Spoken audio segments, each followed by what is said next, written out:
Alright, good evening guys. I'm Cole Huckaby, or Riley as everybody else calls me. I don't know why that's on there. We are Stormtroopers. I don't know if you want to introduce yourself first. Alright, I'm at the bottom. I'm Chris Vogel. Yeah. I'm David Calhoun. Jordan. Aiken. Like Bruce Buffalo. Alright, you can go ahead and get it. We're the Stormtroopers lightning detection system. I think it's pretty self-explanatory. We're going to go through a little introduction. Good Lord. Problem statement, go over the system architecture, a little overview of every module that we have, resources and schedule, budget, deliverables, and then what did and didn't work. Go ahead. Alright. So our client, first and foremost, who also, weirdly enough, went missing around September, I think, Mr. Carson Smith at Boeing decided that he would come out and ask us, you know, it would be really cool if we could predict lightning.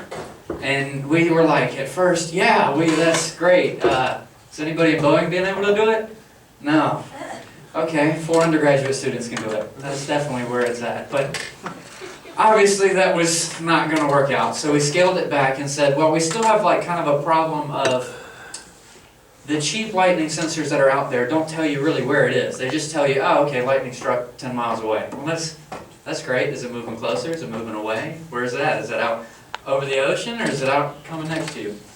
So that was kind of the overall problem that we were going to address by doing that, creating a device that's called a cost-efficient way to pinpoint a lightning strike. Alright, a little overview of the architecture. So there's 3 different peripheral sensors here that each have a GPS sensor, a buzzer, a temperature and humidity sensor, and the actual lightning sensor itself that then connect to a microcontroller inside of the housing. All of those will communicate back via cloud services using cellular connection to post lightning strike data, temperature and humidity data, and GPS coordinates to a cloud, which then is pulled off that cloud onto a Raspberry Pi and displayed visually as just a map. So this is my module, module 1. There's a lot of work put into this. So the first part was getting the positive detection of lightning, of course. That was one of the hardest things, I'd say, getting a sensor to actually work. That was one of our hardest things. There's a bunch on the market, but yeah, we finally found one that kind of works. But upon detection of lightning, the AS3935 integrated circuit, which was what all the sensors were based upon, gives radial distance based upon an intensity that it gets. It's kind of like a disturbance, so it gauges that intensity based upon that. And yeah, so just radial distance between the device based upon the GPS coordinates and also the sensor itself. And then, yeah, the local sensor transmits its latitude and longitude to the central unit via the cloud service. This is just an overview of my module. So in the center there, the microcontroller we picked was the particle boron. The particle company that we decided to go with has a large selection of microcontrollers, and they're specialized in wireless communication. They have anywhere from cellular to LoRa. That was another option we considered, but we went with cellular just because of the price and also the easy interface with the cloud that it comes with. So yeah, this is my module, or one of my modules. So I was responsible for taking the radial distances and the GPS locations that the peripheral sensors would give, and somehow turning that into pinpointing the lightning strike. So kind of my specification for that was that if we received at least 2 lightning strikes in radiuses, then I was responsible for calculating a bearing of at least accurate to at least 5 kilometers and 60 degrees of accuracy. So kind of think of that in like polar coordinate form, if that is the easiest way to conceptualize. Another part of, while our the person we were trying to provide this product to was in the kind of aerospace industry. Lightning has a large effect on construction and recreational pools. So he wanted to be able to have a timer on the visual display that would show if lightning had struck within a 10-mile radius, which is kind of correlates with OSHA not OSHA violations, but OSHA regulations, as you can't conduct construction within that. So that would kind of provide a secondary market for it. And then we wanted it to, instead of looping for the location of the GPS devices, because they're static sensors, we wanted to initialize that at the start and then only loop through the striking, kind of subscribing and unsubscribing to the particle clock. So the other thing to mention about in between module 1 and 2 is originally we had 5 modules, where the second one was wireless transmission, because we thought that that was going to be a lot more difficult than it was at first, where we tried to set up a web server, tried to do a lot of things at the beginning. It ended up turning out it was a lot easier just saying that there was already a built library that just pulls data straight off the cloud that we use. So that's kind of what disappeared from the Shark Tank idea, is it just transmits itself, if you will, from code. So this is kind of the math behind the 2-point trilateration. It kind of remind me of almost like somewhere between like Calc 3 without the calculus, and then maybe a little bit of like electromagnetism, just kind of the spatial thought of it. So this is 2-point trilateration, which we had to base all our computation off of because of the error or the lack of the amount of accuracy of our sensors. So our sensors were accurate to 1 kilometer. And the problem with 3-point trilateration is the math has to be precise of all 3 of those radiuses intersecting at the same point. And since that wasn't possible, for 3-point trilateration, we would test 2 of the sensors at a time and do that 3 times, which would provide a triangle inside of which the lightning strike would be. And then to kind of estimate the best approximation for that, we would calculate the centroid of that triangle, and that would be the location of the lightning strike. So yeah, this is pretty much the hardware for the central unit. It's the Raspberry Pi 4. We went with the largest amount of RAM just because ours was doing a lot of wireless communication, and the library we used for the visual display actually hosted like a web server on the device, so we wanted kind of a lot of processing power to deal with that. And then yes.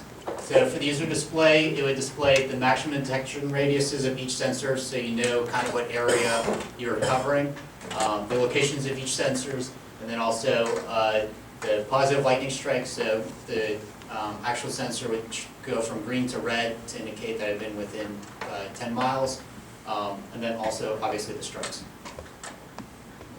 Alright, I had module 4. We wanted the battery to at least supply the power for at least 12 hours, which is the longest duration of a thunderstorm.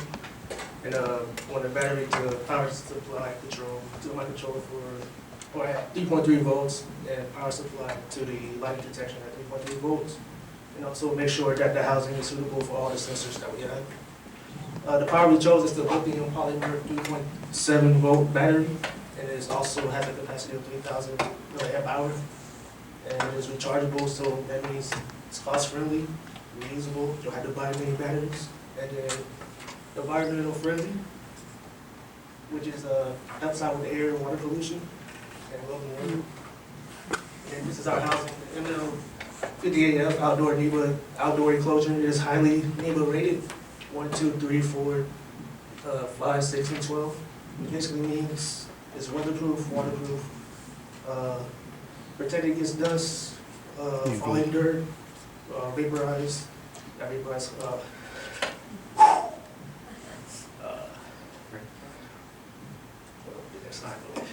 So looking at our schedule and resources, so we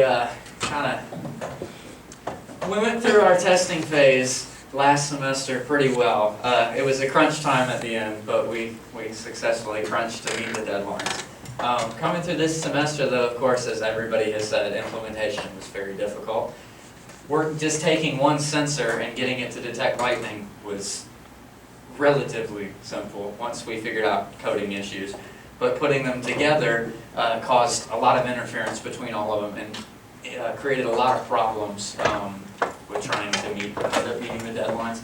And as you can see, we still have, of course, the status report due and demonstrating the complete overall function of it. I'll just go into our budget a little bit. This is our individual salaries. I think we worked a lot more than 15 hours per week the past few weeks. PM was working us pretty hard. He might deserve a dog of pay, but yeah, that's our work hours. And this is our total budget, so it's a very long list. That's mainly because we went through some sensors, and it was faster to get 3 of them and not chance having to order one, and it might have one work, but it might not work. So if we had all 3, then we can implement them at the same times. But yeah, we're slightly over budget, but that's all right.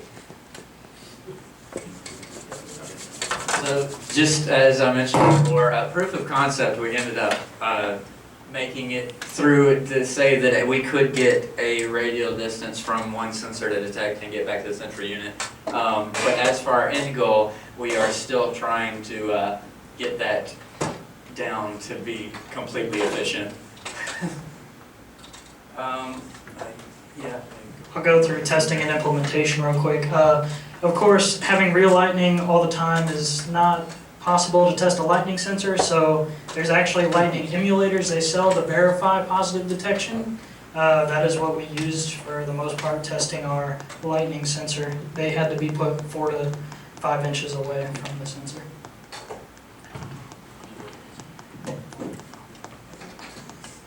Okay, so the status of kind of the central unit. Today we were actually managed to use all 3 sensors to detect one of the lightning with kind of radiuses we've already assigned. Because we had to modulate the input of the emulators because they can only go short, medium, far. We can't actually give it specific radiuses. So we kind of bucketed those inputs and then assigned specific radiuses to kind of verify how the computation worked. Whenever we actually got it to work last night at 1 a.m., this is what the output on our serial console looks like. So the top one is for close strike, middle is medium, and bottom one is far. So that's all 3 functions of our emulator. And so yeah, this is the picture of our display. You can see the green sensors right there. Those represent the sensors.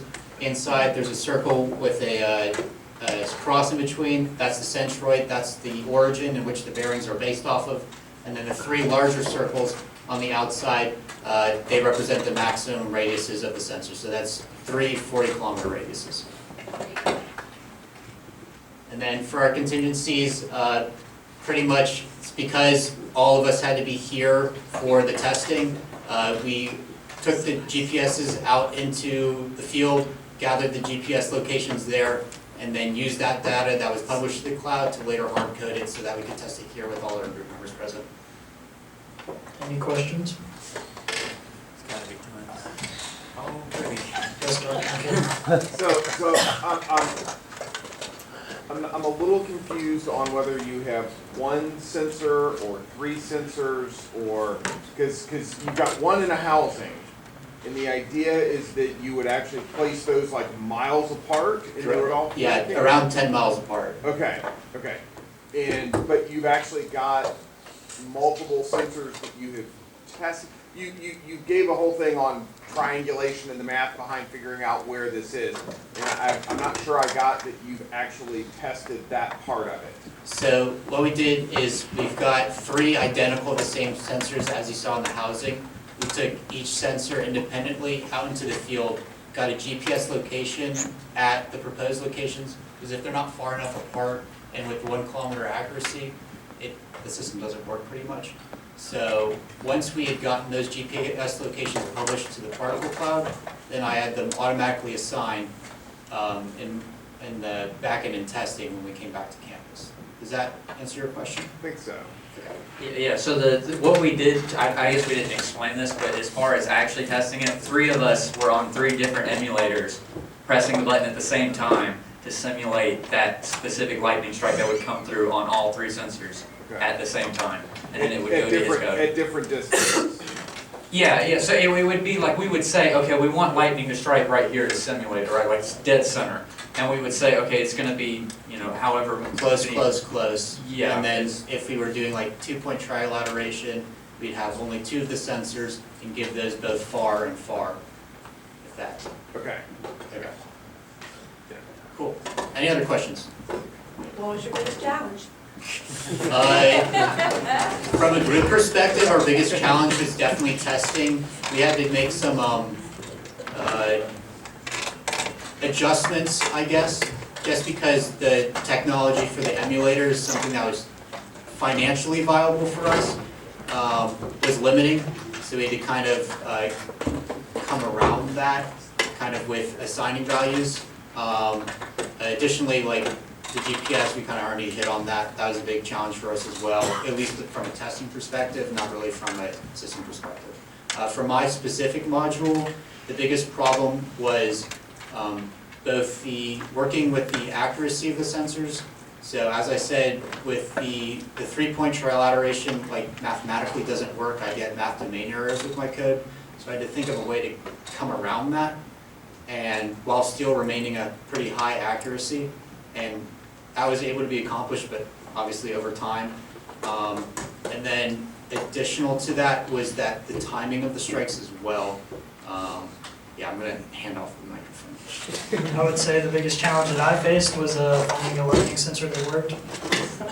But we actually got one halfway through the semester that ended up working well for us.